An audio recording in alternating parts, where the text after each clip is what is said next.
Okay, and for our fourth speaker this morning, do you need to move to the computer? Okay, so you change with Leti and Saïd Sougranaqui, who is a third-year PhD student here with the CRHIA and the École Doctorale Euclide. She's an HEC scholar financed by the government of Pakistan. And she's going to talk to us today about displaced identities and construction of borders.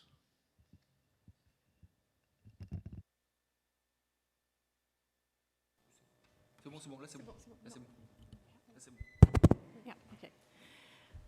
Well, social misrepresentations and their role in breeding violence, that is what my research project is. But today I'm going to talk about displaced identities and construction of borders connected to migration and immigrants and migrants. The objective to focus on the universal phenomenon of immigration, reviewing psychological conflicts of the migrants and the post-colonial or post-colonial, some people term it decolonization period, comparative literature. The paper may also be helpful to find the answer to the critical question, who are immigrants in its broader sense? Or if the one who introduced BrExit and Trump travel ban, they themselves are native, that is a question mark.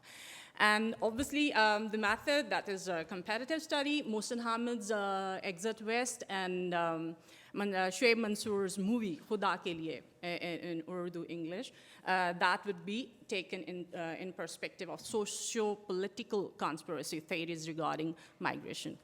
Right, so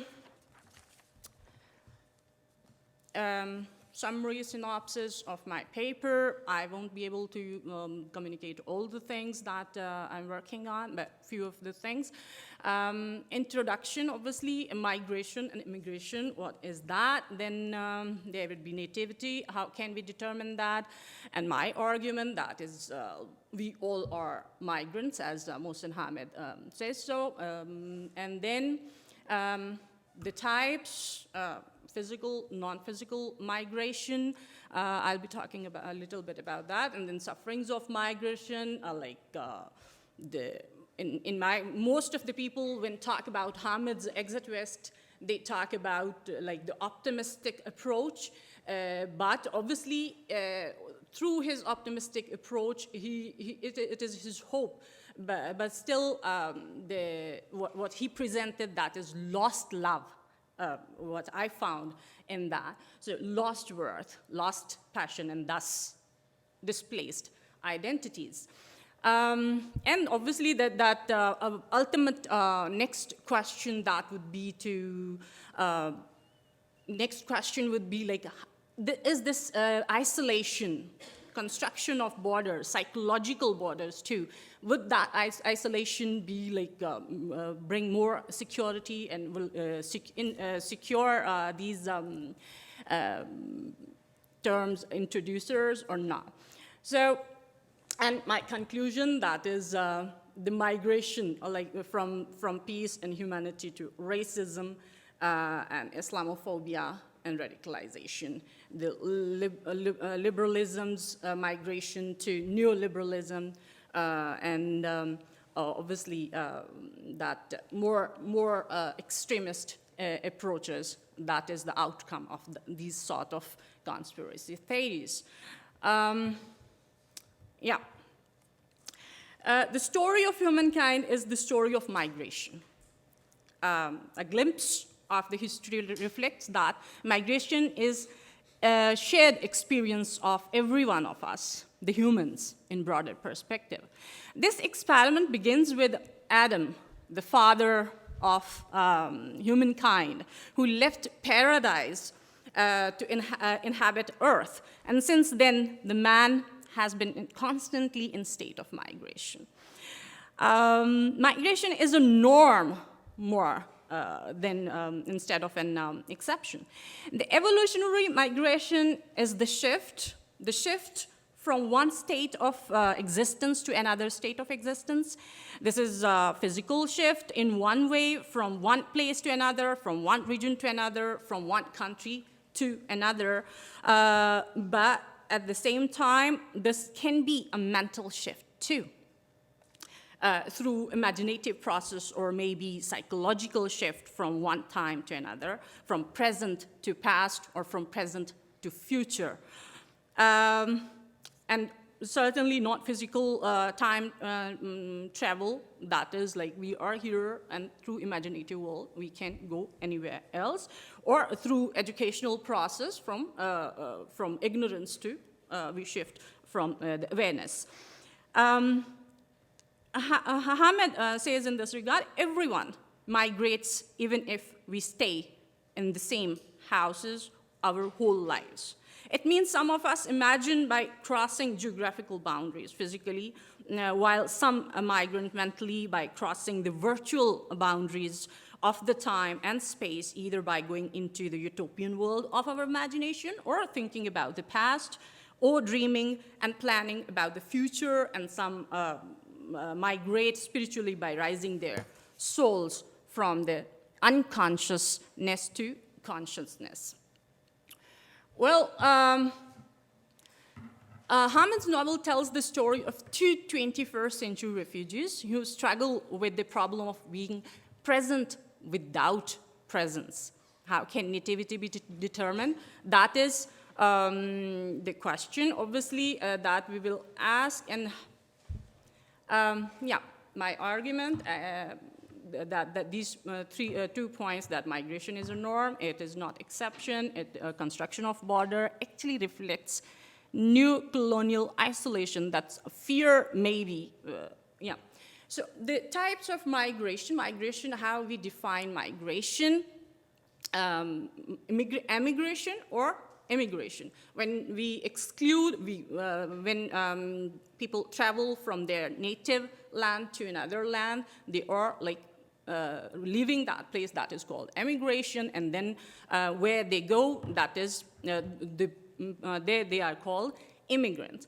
So they have different perspectives, different reasons. They're different, sometimes for climate change they migrate, sometimes for economic reasons, sometimes for better opportunities, for education purpose, etc. But here, what my point is, I'm taking refugees in forced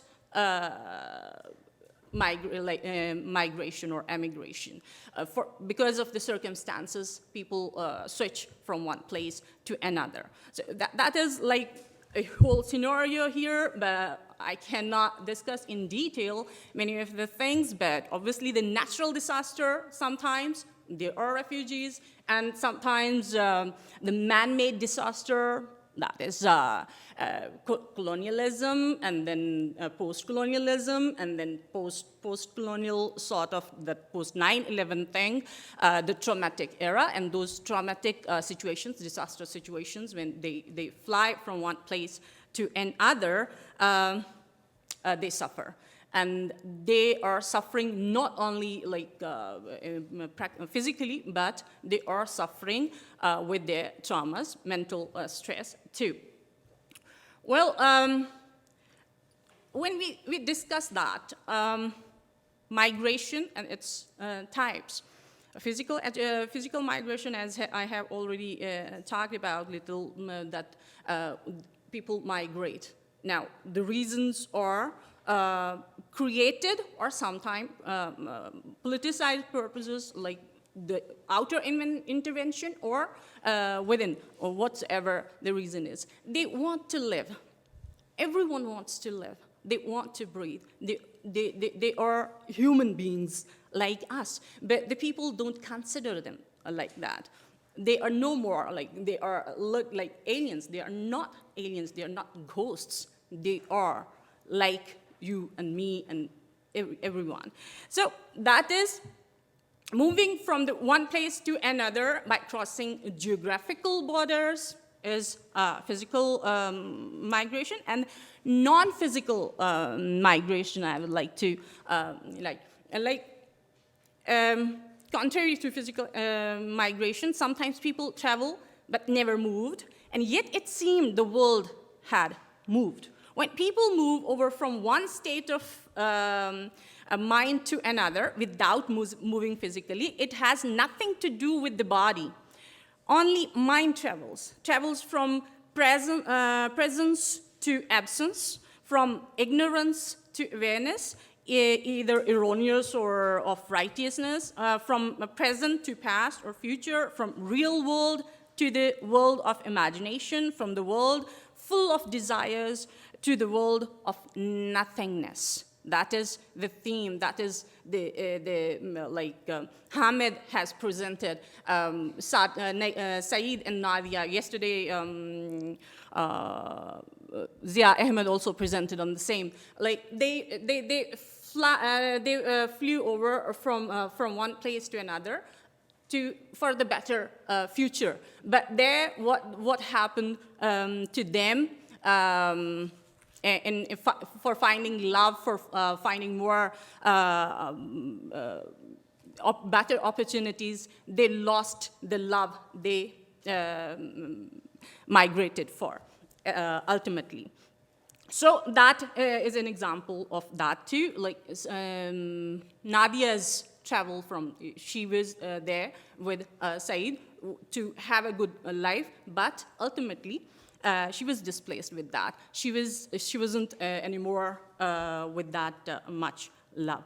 And then intellectual moving from one school of thought to other by crossing the barriers of rigidity, for adopting new logical reasoning, either through intellect or illogical motivation. That can be of either ways, through ignorance, just like radicalization is taking place. It takes place in form of mental growth through education. One is born as an innocent child, gets mature through learning process in which one learns from parents, environment, school, company, and so on. This is the natural migration from immaturity to maturity. Then process that succeeds in resetting a mature learner's mindset through motivation or brainstorming, positively or negatively, plays a recurring role in mental migration from one philosophy of life to the other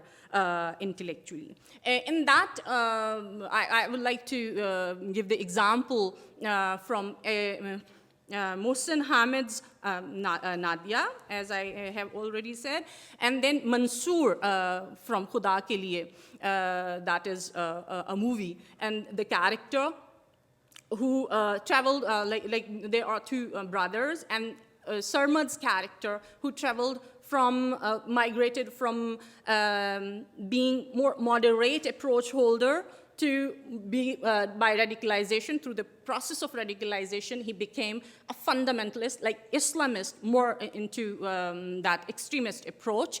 And then his shift from that state of mind to fundamentalism, and then once again, that was decolonized, I would say, like deconstructed that process, and he got back, decolonized, misrepresented that religion thing, and then once again, he got back into the moderate approach. So the process of his shift from that to back to the moderate approach, same, and that was through radicalization and then de-radicalization, I would call it.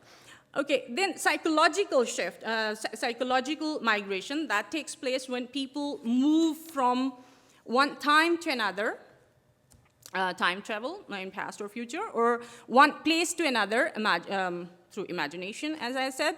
It happens with almost everyone.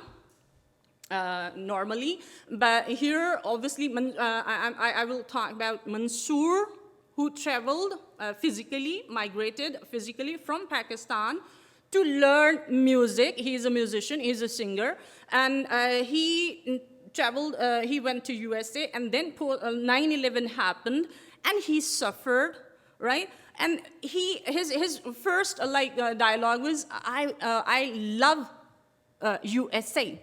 Right? But when after 9/11 he is caught just for being Pakistani, just for being Muslim, Otherwise, he was more moderate approach, and he had that view in genuine condition that I love USA. But he was caught, he was kept in jail, he suffered that trauma, and then ultimately through, they made him psychologically, through that torture, they wanted him to say, okay, what is your connection with Osama? And he had been like, no, I don't have any connection with him. And I love USA, I love USA. And ultimately, when they made him eat pork in his, he didn't know, and when they told him that we have been giving you that. And at that time, that was a psychological shift. He added NA to I love USA. He added NA, okay, I love Osama. Oh, finally you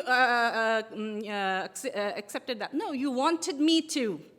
He says so. That you wanted me to tell that I don't know who is Osama and what is his ideology, but you wanted me to, after months of that facing that torture.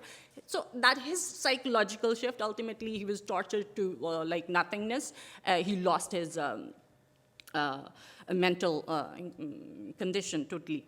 But that was psychological shift. And then Nadia's psychological shift, as I have already told, that she was there with a love, for love with Saeed, and she wanted to live with him. But the final thing, they had no more love. They were busy. They got that freedom, where they traveled to, but they had no more connection left. So psychological shift was that they were no more in love. They lost that worth for that.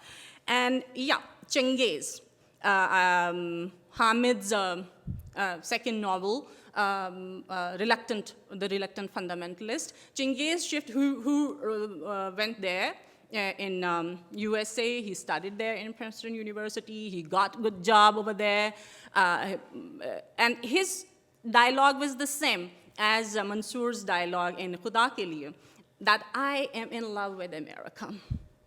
And ultimately, whatsoever the circumstances, his psychological shift, though it was not through what he faced there, but it was through his own, like they had he had like backlog that we were in rule, and now they are ruling us, and America, even being Pakistan being alive, Pakistan is being treated like we are alive, we are helping them in war on terror, but still USA is using Pakistan as just a tissue paper or whatever, do more and drone attacks. And that, his shift, he left that job and he decided to get back to Pakistan. And his psychological shift, he was considered later the most moderate approach holder, studied in Princeton. He was considered the fundamentalist, the protagonist of that society. So their psychological shifts there. Then obviously spiritual shifts too. Moving from one world to another, either by getting birth from the state of non-existence to the existence, or by death, going back into the state of non-existence, from the world nothingness to the world of desire, and then back to the world of nothingness. The spiritual migration also includes spiritual shifts of saints and prophets from the existence to non-existence while remaining in physical existence. Here I would like to when we talk about migration, and when we talk about the nativity, and when we talk about my argument, we all are migrants borrowed from Musa and Hamid. When I was working on that, I thought about my own self. Who am I? I'm a Pakistani. Am I native? Like my parents migrated from India to Pakistan. When Pakistan came into being in 1947, they were infants, and okay, so am I Indian? No. The forefathers migrated from Bukhara and Samarkand, Uzbekistan or Tajikistan areas. So am I Russian or like that? Uzbek or no. The forefathers of them migrated from Iraq to that area. Okay, am I Iraqi? Okay, no. The forefathers of those Iraqis migrated from Medina, Saudi Arabia. Am I an Arab? No. Actually, they traveled back, and list goes on till Adam, who stepped. It is like, I don't know, authentic or not, but it is considered that Adam stepped on Sri Lankan area. There was this hill where there is still benchmarked. Okay. So the father of humankind, Adam, so am I Sri Lankan? No. That is like nativity. How can we determine nativity? We cannot. We all are migrants in this way or that. And as Mr. Waterman told about, that is, he is an Irish, his forefathers from Ireland to, so was Columbus American? Certainly not. So that is now, if Trump is banning the migrants who they themselves initiated through transatlantic slavery trading from Africa to in 19th, not back, just 200 years ago, they began trading slavery. They wanted manpower to work, labor power to work there. So they themselves started that migration. And now they are constructing the borders, psychological borders. And that is what every, different perspectives in detail we can discuss. Exit West's story as a story of migration, I would like to discuss a little bit. Tara Jennings very rightly termed the story of Hamid's Exit West as the story of migration and love of all kind, while also being a lesson on empathy for people robbed of their basic rights and needs. Louisa Smith tributes Hamid for his realistic approach towards day-to-day problem. She says, Hamid writes eloquently of the beauty found in our struggle to survive. Hamid's novel tells the story of two 21st century refugees who struggle with the problem of being present with their presence. The last sentence of Exit West expresses the migrants' uncertain status in the society. It says, they rose and embraced and parted and did not know then if that evening would ever come. Saeed and Nadia, they met at the end of the novel. They flew together, they migrated together for their love, for their survival, to live together, but they were no more together. They had no meaning to live together. Like, that wasn't important enough for them anymore. So that is what I call lost love and displaced, the real identity, what you are, that is. Okay, if that evening, the migrants are supposed to be elevated from their chaotic displacement from their native lands to the West for a better future. The unimaginable is no more unimaginable because the doors are opening up. That is the optimistic approach Hamid introduced. Doors are opening up, but Exit West. Does this title give the meaning quit? Or does it say, okay, exit to West? It is not exit to West. He's just being optimistic. And BrExit and Trump travel ban have proved they want to exit the refugees who already are there, the migrants who are already there, and who are coming. They have already constructed borders for them not to come. Not constructed the physical borders, but overall they have got that. Okay, they were slipping away not only from where they had been, a place that now has turned into a murderous battlefield, but also from other people, the people they loved, the people they could never imagine living without, the people they never wanted to get part from back there in their lands. But they are now parted from their love, their own passion, even the one they didn't want to. They parted from many just for that one, and they're no more in that connection. The familiar and the unfamiliar, the known and the unknown, hell and heaven, all have become dubious to them. Everything was familiar, but also unfamiliar, quote unquote. The native identity for everyone is much like a small plant, I quote, like a small plant in a small patch of soil held between the rocks of a dry and windy place, where the blessing is that one is not wanted by the world and one is at least known and tolerated. There are some, we are okay. While the place they come to seek peace and pleasure and freedom have gifted them the very freedom the West owns.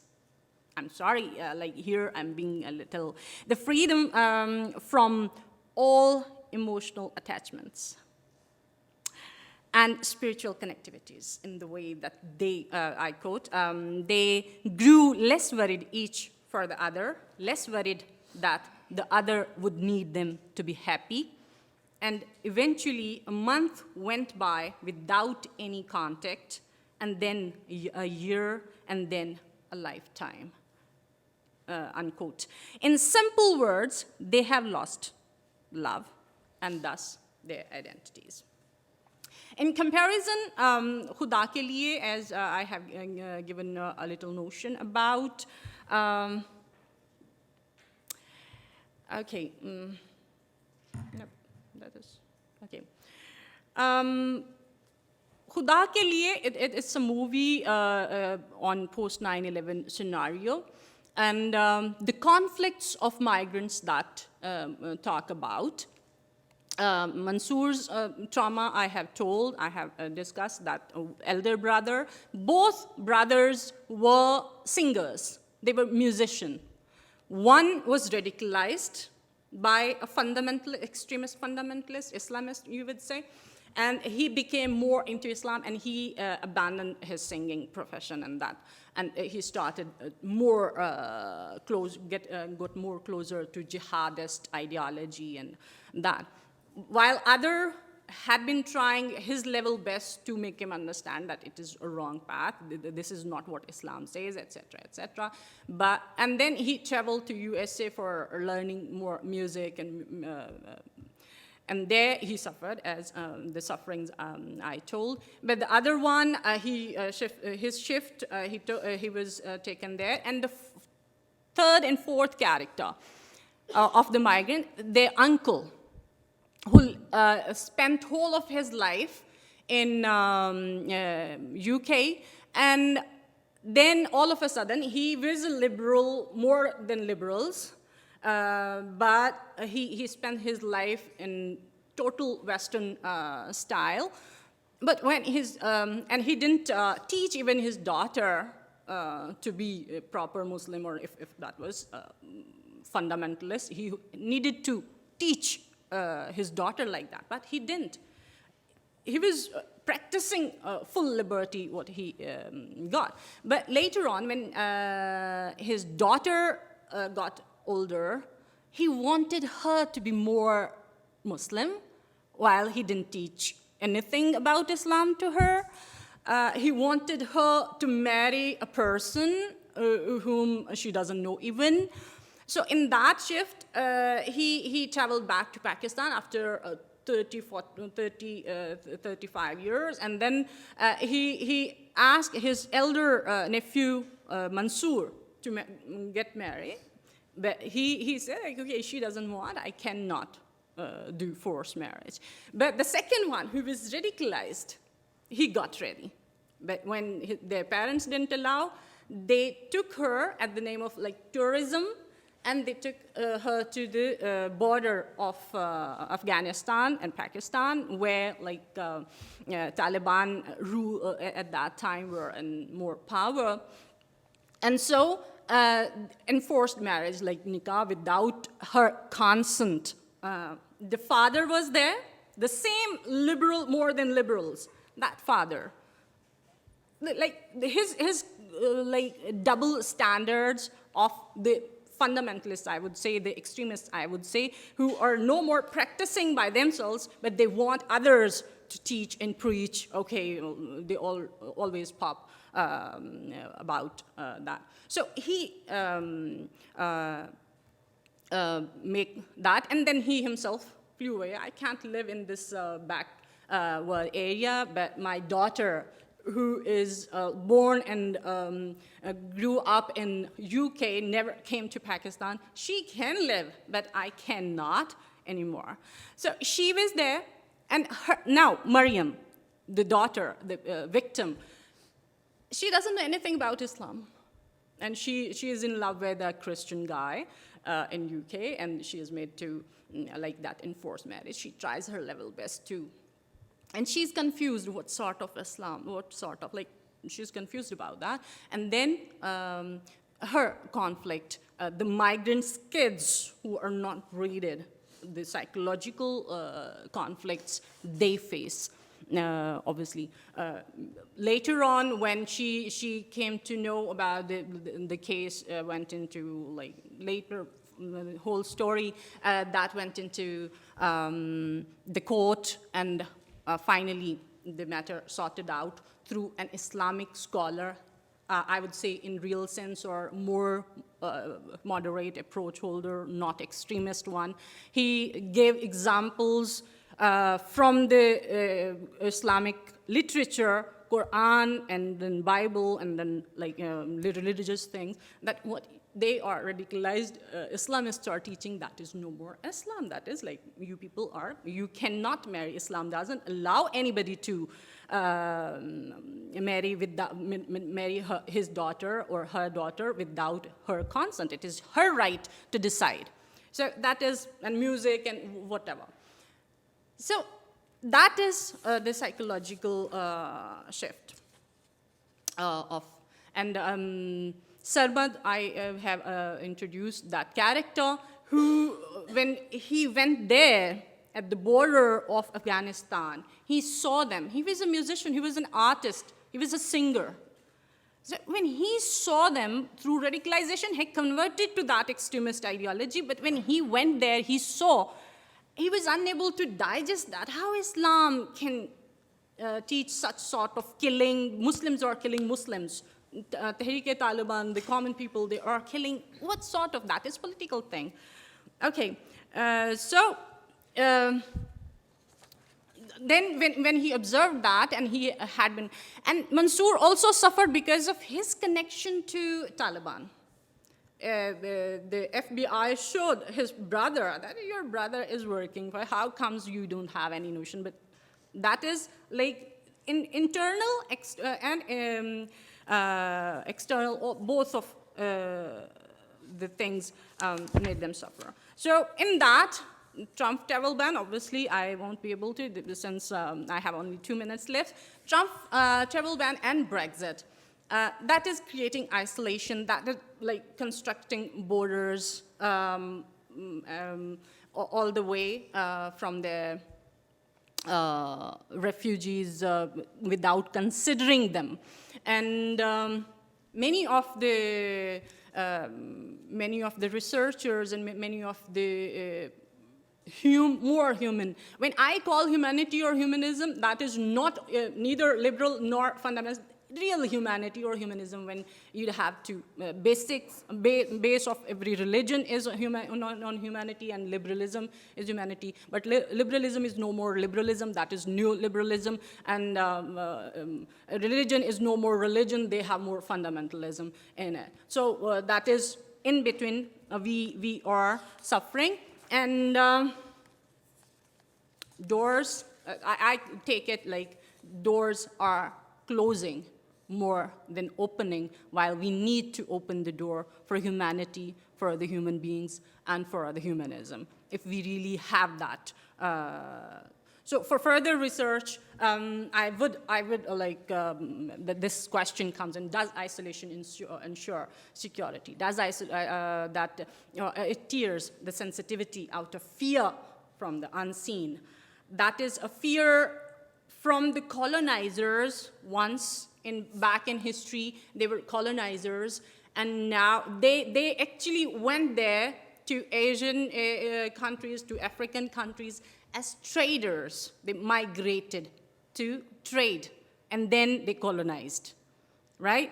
And then they practiced that human trade. What they imported, what they exported. They imported slavery.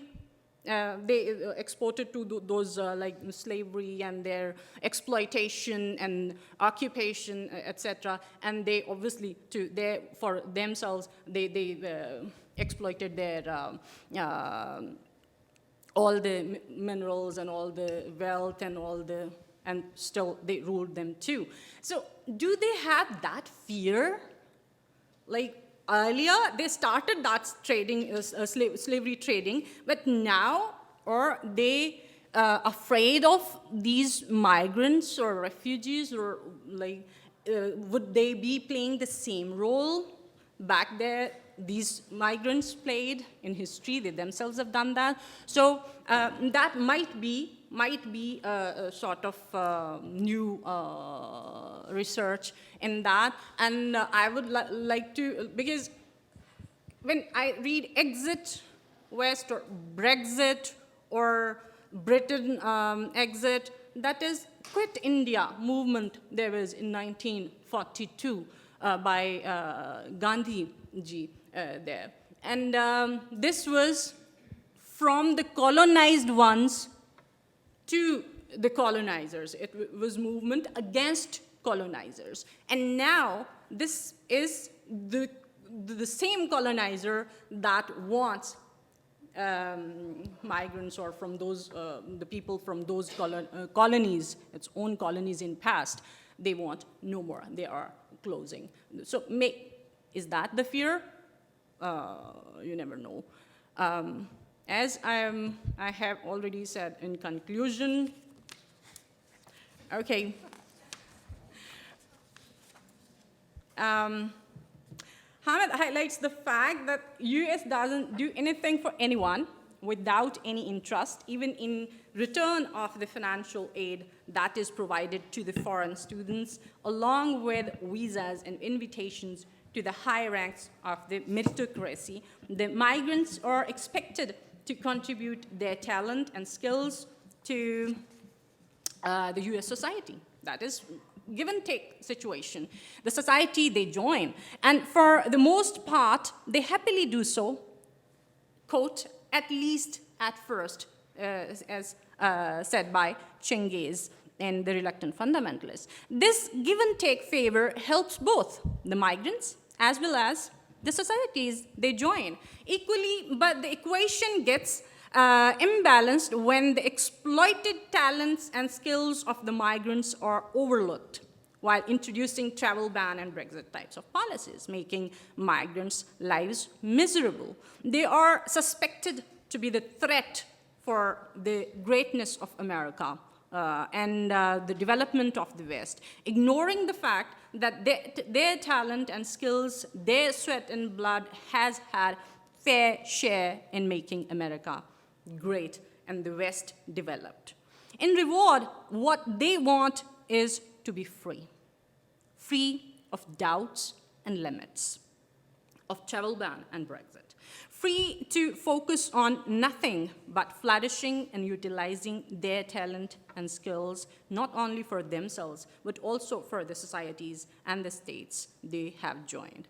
Whatever the contribution of the West is in the lives of migrants, it can't make them forget their homelands obviously, or the love for their home country. They would be in trouble if the two countries would be in conflict of interest, the homeland and the one they migrated to. Sense of satisfaction and emotional connection to the birth land is something beyond description, so shouldn't be questioned. Mansoor's expression, I love USA, in Khuda ke liye, and Chengiz, I'm a lover of America, both reflects love for the country that is always imagined with the Statue of Liberty as its symbol, the symbol of freedom and equality. The migration causes unrest on the part of the native through the vision to get settled ultimately is peaceful. The peaceful settlement is possible by discovering the fact that both natives and refugees are likely to get along similar to that as they are likely not to, initially accompanying their natural fear of being strangers to each other. From this measured, cautious recognition of a mutual humanity, acceptance of the fact that we are all migrants through times, the natives and strangers attempt to build a new society, the society that is built after losing the near and dear ones, the society that is built to provide space to those who have lost their identities, the society that recognizes the fact that the people who gave them birth have been passed away, and same is going to happen with the existing ones in future, sooner or later, naturally or catastrophically. This submission to the universal truth of existence and non-existence unites humanity. Hamid has explained this phenomenon. We lost our parents, I quote, we lost our parents, and we too will all be lost by those who come after us and love us, and this loss unites humanity, unites every human being, the temporary nature of our beingness and our shared sorrow, the heartache we each carry and yet too often refuse to acknowledge in one another. In the face of death, I find the possibility that Hamid's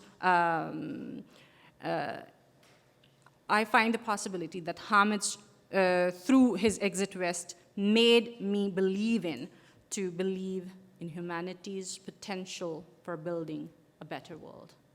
I thank you so very much. Thank you very much for that presentation, which touches directly, really, the founding idea of our conference, the idea that migration and movement is the norm and not the exception.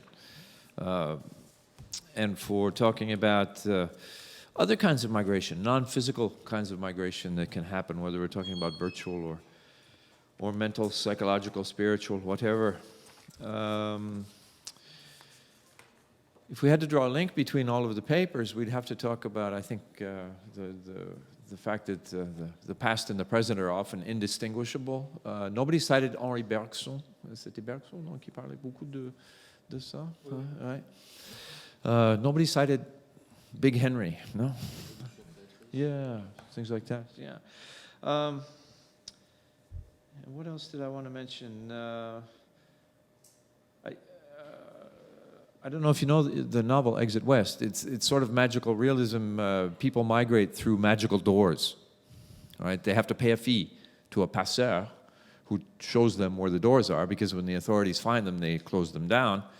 But the problem is when they go into the door, they never know where they're going to end up. Right? So it's pretty realistic, even though it's magic realism, because as at least a couple of the speakers have said, even people who choose to migrate, as opposed to, people who are forced to migrate, often it doesn't make a difference because you don't get to choose the conditions of your migration.